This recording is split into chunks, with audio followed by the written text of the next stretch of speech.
Cette chronique café vous est présentée par la boutique de la Balayeuse et plus. Bonjour, c'est Félix de la boutique de Balayeuse à Trois-Rivières.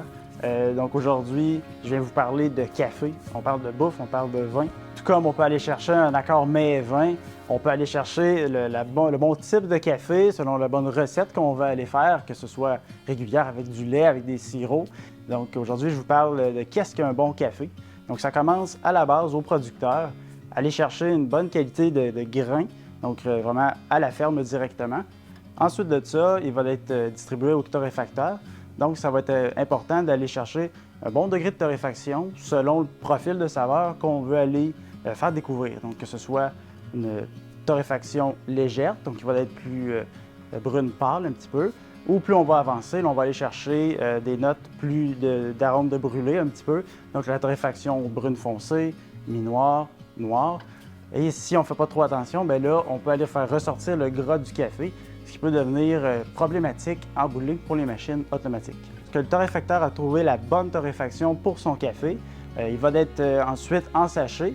Donc, nous, ici, à la boutique, on a développé notre marque, donc avec tous les bons critères que je vous ai énumérés. C'est torréfié localement, donc super frais, ça se ressent en tasse aussi. On a vraiment été aller chercher un café très goûteux, même pour le décaféiner. Pour le café là, le soir, là, juste avant d'aller se coucher, on va être capable de dormir quand même, ça c'est super. Ensuite, on peut aller chercher des profils un peu plus légers sur l'acidité même, là, donc une torréfaction moins avancée. Et aussi des cafés beaucoup plus goûteux avec beaucoup de corps qui vont être souvent plus aimés, là, donc une torréfaction un peu plus foncée. Donc pour conserver votre café le plus longtemps possible, pour garder sa fraîcheur aussi, là, je pense que c'est le point important. Donc l'idée, c'est de le garder en grain le plus longtemps possible. Aussitôt qu'on va aller le moudre, donc là on expose beaucoup de surface du café, l'oxygène va s'évaporer, puis il va perdre sa fraîcheur très rapidement.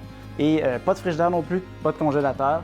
C'est une légende urbaine où ça nous prend beaucoup de contrôle pour profiter de ce rangement-là. Mais au garde-manger, à l'abri du soleil, ça va être vraiment l'idéal.